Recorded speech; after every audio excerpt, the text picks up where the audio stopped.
There was once a very well-behaved 8-year-old boy named Miles. He did all the things that good children are supposed to do, nearly all the time. He ate all his vegetables, unless they were carrots. He completed all of his school assignments, except for that one time he forgot to finish his homework. He was always nice to his friends, unless you count that one time when he yelled at his schoolmate, Tony. And he never spoke back to his parents or got mad at them, with very rare exceptions. Yes, he was nearly perfect, and he was a joy for his parents to raise, almost all of the time. That boy existed more than 30 years ago, and in a manner of speaking, he still exists. That boy? He's me, and he will always be part of who I am. I can remember every transgression as I made as a child, not only because there were so few of them, but because they ended up shaping my life in a way you could never imagine. Of all my misdeeds, the one that stands out most vividly is the very last time I yelled at my parents. The funny thing is, even though I can remember being mad, and I can remember every word I said, I don't recall exactly why I was upset. When I try to think of the reason, it's like looking at a blank sheet of paper in my mind. I can tell you that it wasn't anything that my adult self would find consequential, but I know it felt important at the time. It was 2 days before Christmas, and the words I spoke felt foreign as they came out of my mouth, probably because I'd never said anything quite like it before. Go away! I don't want to be here any more. I don't want you to talk to me ever again. I could see the hurt in my parents' eyes as I unleashed my tirade towards them. Even now, I'm surprised at what a profound effect the words from my 8-year-old self had on them. Their dismay was mixed with obvious shock upon hearing me lash out. My mother had a look on her face that was confused, sad, and angry all at the same time. Father was harder to read, but I knew he wasn't happy. Sadly, the looks on their faces are among the last memories I have of my parents. Their distraught scowls are burned into my mind, two visages that are now a permanent part of my psyche. By the time that Christmas Eve came around, all had been forgiven. Whatever the issue had been, it was resolved. My mother cooked a special ham dinner, and we had a roaring fire going. The house was warm and extra comfortable, and in the hours after dinner I sat and sipped from a mug of hot cocoa with peppermint. I no longer believed in Santa Claus, but that didn't stop me from feeling a natural Yuletide excitement. I fell asleep that night, staring at the dazzling lights and shiny ornaments that clung to our Christmas tree. I vaguely remember my father carrying me to my bedroom and giving me a little kiss on my forehead. I woke later that night to the feeling of someone poking their finger into my back. "Wake up, kid." It was a voice I'd never heard before, a man's voice, with a slight drawl. My eyes opened widely as I instinctively rolled out of bed in an outright panic. I fell to the floor and screamed for my father. I was trapped in a corner of my bedroom. I could see the man's silhouetted figure looming clearly in front of me. A small red glow came from a cigarette in his hand. I froze in fear of this stranger who had invaded my home. The man spoke to me again. "Quiet down. He can't hear you right now anyhow." He put his cigarette to his lips and inhaled deeply. As he did, his face was illuminated by the red glow, and I could see his deep-set eyes, his dirty fingers, and his long black hair. "But kid, I can hear you. I can hear you better than anybody, in ways you can't even understand." He pointed at the side of his forehead as he spoke. I didn't reply, but even through my fear, I couldn't help but wonder who the man was. He nodded, as if he knew exactly what I was thinking. "So you'd like to know who I am? Well, I'm the guy who's tuned into your mind. I'm the guy that's been around for a long time, and most importantly, I'm the guy who gives kids what they ask for." He looked straight into my eyes, invading my mind and reading my thoughts. "No, kid, I ain't Santa." He was agitated. "You stupid? Do I really look like that fat fucker? No, man, I'm much better. I don't judge and I don't discriminate. I give kids what they ask for, the good kids and the bad kids." I finally found the courage to speak, even though he seemed to have no trouble answering my questions before I even asked them. I didn't ask for anything." My voice trembled as I spoke. "Sure you did. You wanted your parents to go away. I heard that loud and clear. Loud and clear. Not very nice of you. I'd say that makes you a bad little boy. But don't worry. Like I said, I don't discriminate." "But I don't want them to go away." He shook his head. You said it. You meant it at the time. I heard it. I don't hear all the kids, just some of them, and I hear you loudest of all." Tears began streaming down my face, but their presence didn't seem to change the visitor's demeanor towards me. "Well, kid, I just wanted to meet you, and see whose voice has been screaming in my head the past few days." He turned and started walking towards the door. "I gotta get started. It's time to give you your gift, and get a gift for myself, too. Merry fucking Christmas, kid." He flicked his cigarette into the corner of my bedroom as he passed through the doorway, repeating himself as he walked down the hallway in the direction of my parents' bedroom. "Merry fucking Christmas." The door to my bedroom shut, even though the man himself had made no effort to close it. I screamed aloud for my mother and father. To this day, I still have no idea if they heard me. I wish I could tell you that I bravely ran out of my bedroom to warn them, but I just sat huddled in the corner, crying and afraid. I listened intently for sounds of a struggle or for my parents yelling, but I couldn't hear anything. Hours passed, and I could see the outside sky turn from black to gray, then to orange. I waited for my mother and father to find me. The orange sky turned blue as the day wore on, but they never came. An absolute silence hung over the house. Yet still I sat there. It was still into the afternoon when I finally left my room. I knew I couldn't stay here forever. I tiptoed slowly to my door and opened it only a few inches. Looking out from inside my bedroom, the house appeared normal. Everything that I could see was in its place. I pulled the door open all the way, almost expecting the man from the night before to jump out at me, but that didn't happen. My voice broke the silence. "Mom? Dad?" No response. Trying my best to stay quiet, I walked slowly down the hallway towards my parents' bedroom. Their door was ajar. "Dad?" I put my hand on their door. "Mom?" I pushed it open and looked inside. I don't exactly remember what I saw. To be clear, I'm perfectly aware of the fate that befell my parents, based on what was told to me later on. But I have no memory of the actual sight that I witnessed during that one awful moment. It was a traumatic event that my sane mind was blocked out. Even today, when I recreate the events of that night in my dreams, the scene fades to white as I push the door open. My next memory is of me laying down in the street directly outside my house, screaming and flailing my arms wildly. The Porter family, who lived next door, witnessed my distress through their living room window. Mr. Porter exited his house and rushed over to me. He could tell something was seriously wrong. "They're dead!"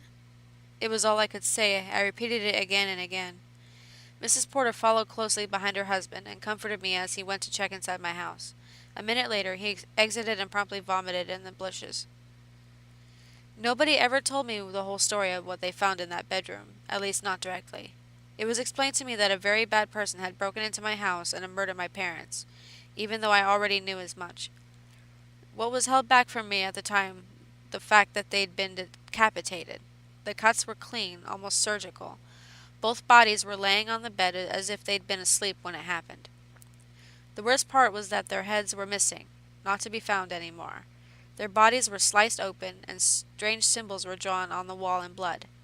Other than the carnage itself, absolutely no physical evidence was discovered at the scene. Not one fingerprint, stray hair, or footprint was left behind. Nothing. The police listened to my story once I was ready to talk. I found out later I was considered to be an unreliable witness, mostly because the details of my story didn't mesh with the lack of physical evidence.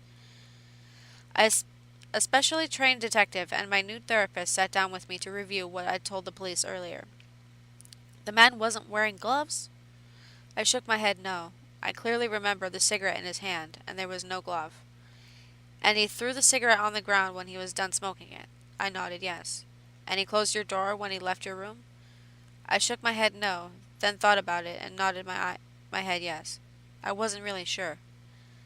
The detective took notes as I talked. He nodded his head pleasantly, but even then I could see the strange look on his face when I told him that the man had read my thoughts.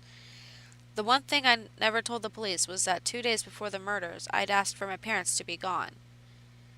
The sketch artist came by afterwards. He started off by drawing some smurfs for me, then he slowly began working me up to the task of remembering what the murderer looked like. I appreciated his effort. When he was done, the picture looked somewhat like how I remembered the man, but not exactly. I was taken in by my mother's sister, Aunt Janine, and her husband, my uncle Anton. As unlucky as I had been with the deaths of my parents, I have to say that I was nearly as lucky to have those two in my life. Other than my parents, they were probably the best people in the world who I could have lived with. Looking back at the events in my life, I have to say that today I miss them every bit as much as I miss my parents. Janine worked as an office manager, but she took a leave of absence in the first few months after the murders so that she could be home to support me. Anton worked for a home security firm. He was the kind of man who always had a smile on his face, so much so that it would be impossible for a person to even imagine him angry. He made instant connections with people, and he had a confidence about him that made people want to seek his approval, whether consciously or unconsciously. Janine and Anton didn't have any children of their own, and they'd always been very generous towards me. I knew them well, so it was easy for me to slip into their lives. I put a huge effort into making sure that I gave them no trouble, and I asked them for nothing. My conversation with the murderer was never too far from my thoughts, and I could hear an amalgamation of his comments ring through my mind daily. I give kids what they ask for, the good kids and the bad kids. I didn't know what the good kids were given by this man, but I understood all too clearly what happened to the bad children. It was 2 months before I felt like I was ready to go back to school. Janine and Anton, and even the school administration, were very helpful and understanding throughout my whole process. My classmates welcomed me back with smiles and words of encouragement. It's often said that children can be cruel, but I think it's even more true that they can be sweet and supportive. I really can't emphasize enough how much returning to all my friends helped me along in the healing process. My anxiety began to ebb, and my therapist proclaimed that it was a major milestone for me. Despite the progress in my psychological healing, there were always several thoughts that I couldn't rid myself of. The first was that the guilt that I felt about asking for my parents to go away. I knew full well that the murder of my parents was in no way my fault, but there was always that nagging voice that wouldn't let it drop. I'd asked for them to be taken away, and that's exactly what had happened. The second thought was that the murderer would return again with the following Christmas. Initially, all the adults assured me that he would be arrested quickly. Then, when that didn't happen, I was promised that there was no way he could ever get his hands on me, and that I was safe. They made sure that I was never left alone, and when Janine went back to work, she only did so part-time so that she could pick me up when school let out. I also had difficulty with the more unbelievable aspects of what happened that night. I tried to convince myself on a daily basis that the murderer was just a normal man and that my memory of those fantastical elements was merely my own imagination betraying me. But just like the guilt I felt, the troubling thought that this man was more than just a man didn't subside entirely. For victims of trauma, anniversaries can often trigger symptoms like depression and fear. For me, Christmas was the anniversary of my worst memory. As the summer ended, Janine and Anton, along with my therapist, decided early on that Christmas wouldn't be celebrated in our household that year. Nobody felt that I'd be ready for it, and they were right. Since we knew that Christmas was going to be an ordinary day for us, Janine and Anton made sure to throw me a huge birthday party in October of that year, when I turned 9. It seemed like most of the community turned out. We had a bounce house, ponies, and even a magician. Everyone, including me, had a great day. It was probably the first time in 10 months that I'd grinned. Sure, there had been smiles up to that point, but I'm referring to the type of grin where your teeth show and the elation on your face can't be mistaken. Unfortunately, the joy of my birthday couldn't last forever. Inevitably, the signs of Christmas slowly started popping up not long after Halloween passed, and my anxiety started increasing. Though we weren't going to be celebrated, Christmas would be impossible to ignore. Holiday lights, store displays, television commercials, Yuletide songs pumped over public address systems. How can one avoid all those and still function within society? Though those harbingers couldn't be avoided altogether, Janine and Anton made a concerted effort to minimize my exposure. Instead of letting me watch my TV shows, Anton taught me the game of chess, which we played nightly. For the most part, they avoided taking me to any stores and kept me home, or close by, as much as possible. Avoiding these triggers probably helped us somewhat, but I still couldn't get rid of the tightening feeling in my chest that I felt every morning when I woke up. I managed to avoid any sort of breakdown until the 21st of December. Aunt Janine, because she was taking care of me, had herself been staying home in an inordinate amount of time. Finally, after our fifth game of rummy in a row, she had enough. She tossed her cards aside. You know what, Miles? We've been cooped up too long. Let's get out of here. We'll go get some ice cream. One little trip out won't hurt, right? I smiled in response. Okay.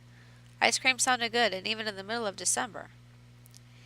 Aunt Janine, who was talkative by nature, kept the conversation flowing all the way to the ice cream shop. I suppose this was her attempt to keep my focus away from the lights and displays that we passed, and it worked too.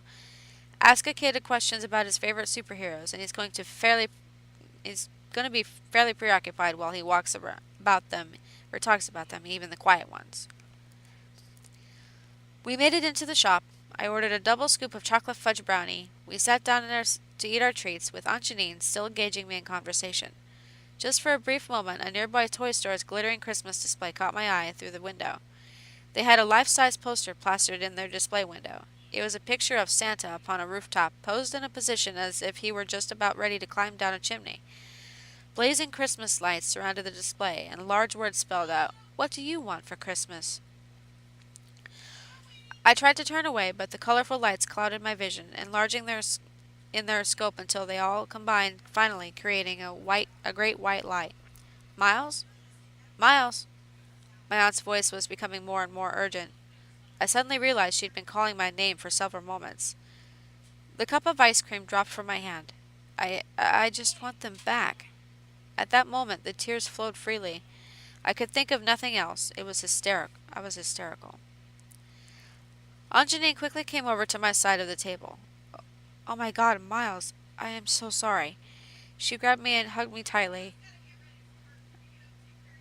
I reciprocated, holding onto her as firmly as I could. This was a bad idea. I'm so sorry, sweetie. I'm sorry I brought you out. That was stupid of me. I'm so sorry. I miss them too.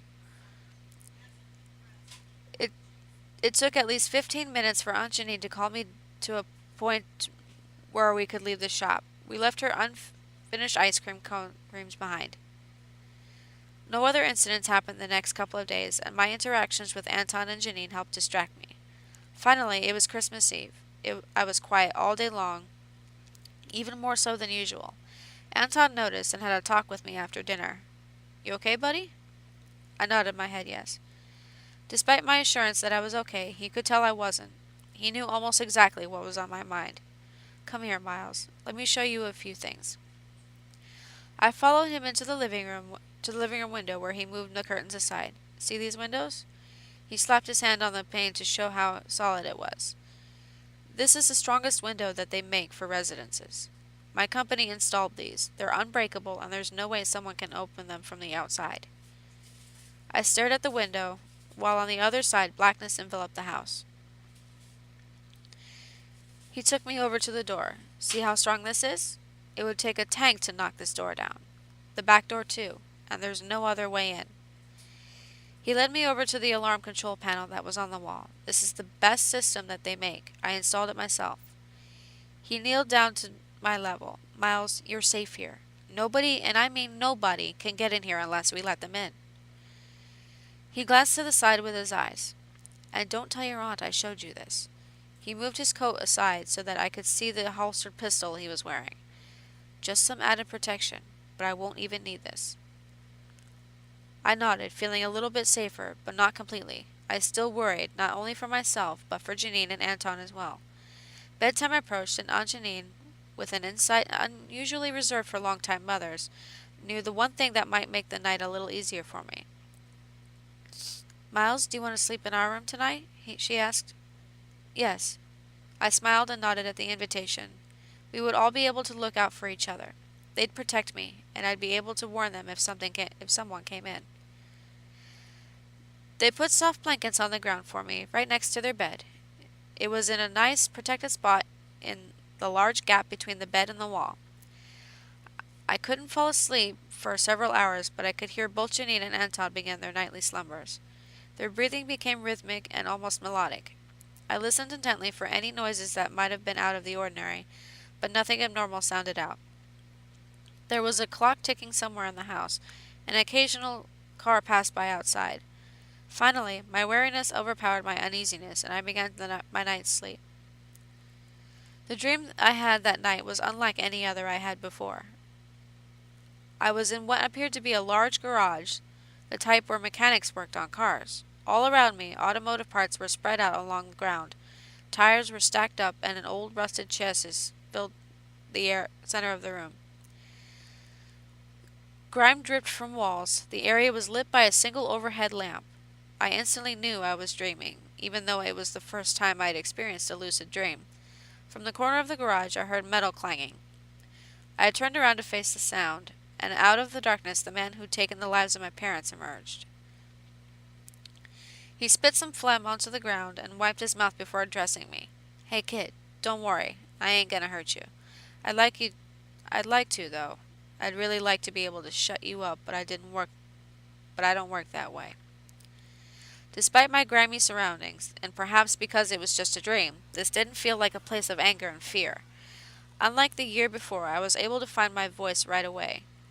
"Why do you want to shut me up? I hardly ever speak."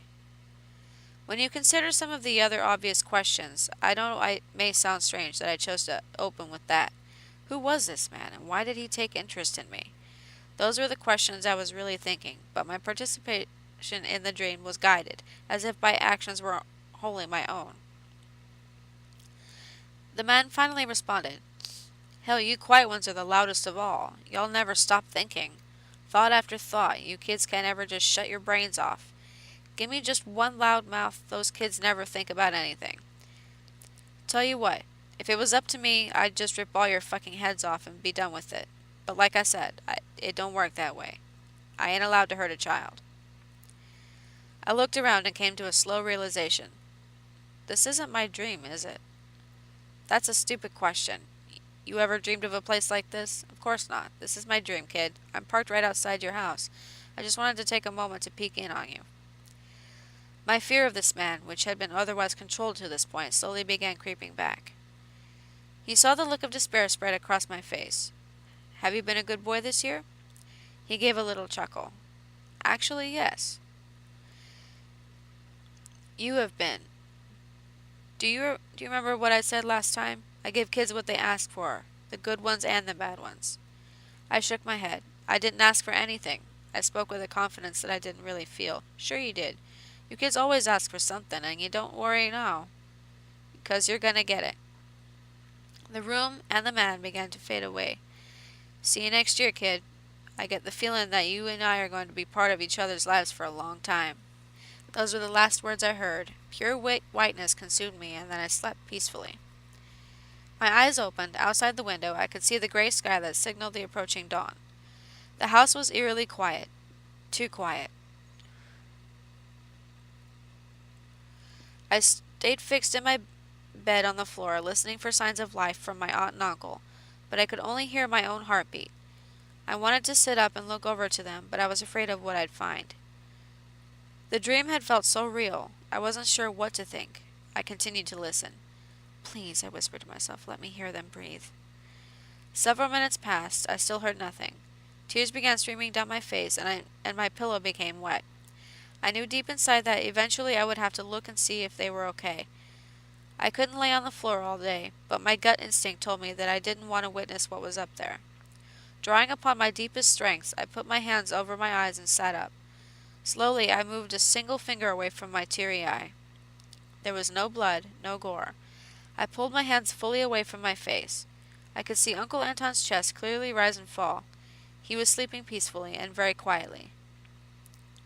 Aunt Janine turned in her sleep and mumbled a few nonsense words before resuming her silent rest. I smiled, then I laughed in relief. I could see no evidence that the men had been there. It was still early, but any sense of sleepiness had been pushed away from my earlier feeling of dread. I stood up and walked over to the mirror closet door. I looked at my red eyes and wiped them dry, while behind me I could see the reflection of my aunt and uncle sleeping soundly. There was no need to wake them. I left the room with the intent of getting something to eat, most likely a bowl of cereal. I walked down the hallway and passed by the alarm panel on the wall. All the lights were green. The doors, the windows, they were all secure. Nobody could have gotten in. Now fully relaxed, I passed through the living room on my way to the dining area. That's when I saw it, sitting right on top of the dining room table. I froze in place and looked all around to see if there was anything else out of place, but everything else was as it should have been. I turned again to the table and stared at the beautifully wrapped gift box that definitely hadn't been there the night before. It was a large box, maybe about 18 inches square. The wrapping paper that covered it was bright red with sparkles all over it. A pretty green bow covered the top. My aunt and uncle had agreed that we wouldn't be celebrating Christmas that year, yet there sat a gift box atop the dining room table. I wondered if they'd changed their minds. I walked slowly towards the gift, step by step. I stood up on one of the dining room chairs so that I could see the top of the gift. Whoever had wrapped it had taken their time. The box's lid was wrapped separately from the box itself. I lifted it up, then I peered inside. There was no fade to white for me that time. No, I saw exactly what was in the box, and simultaneously 3 truths occurred to me. The first truth was that the man had been in my house. Despite all the security measures, he'd gotten in and out without raising a single alarm. The second truth was that the man had been right. I'd asked for something without even realizing it. The third truth was the sinking acceptance that his visits would be an annual occurrence. I stood there on the chair, staring into my parents' dried-out eyes, which were still in their decapitated heads, which were both in the box. I'd said I wanted them back, and the man, however he did it, had heard me, and granted my wish in a manner befitting his evil ways. The ultimate truth that I learned from that day was that there could be no mess-ups with my behavior, and I could want for nothing. I was being constantly watched, and my mind was being continuously invaded. Bad actions would be severely punished, and even good behavior would lead it to its own sick and twisted reward. And that's the story of how a very well-behaved boy became a perfectly behaved boy. And as a perfectly behaved boy, all my desires had to be held in check. Emotionally speaking, I had to become less than human, so that the visitor would have no fuel for the wicked game he played. Of course, nobody is truly perfect, and there were slip-ups throughout the following years, times when I inadvertently made a wish or asked for something. Those slip-ups were very costly to me, but I don't care to recount the full extent of them here. I think I've given enough of myself for tonight. I am weary and beaten, and what I will tell you is that after 30 years I am no longer afraid to finally say that I want the painful memories to go away. I don't want them anymore. I even said it aloud, and I want the memories to be gone. It's cold outside right now, and it's getting late. I think I'll make myself a cup of hot cocoa with some peppermint before turning in. That will make me happy. For the first time in ages, I'm calm and at peace. Looking out the window, I could see all the pretty lights on the eaves of the houses. I don't think I ever really had the chance to appreciate just how festive they make everything look. For a long time, I just didn't care. But now I'm going to take a few minutes to enjoy them while I can. Good night, everyone, and Merry Christmas.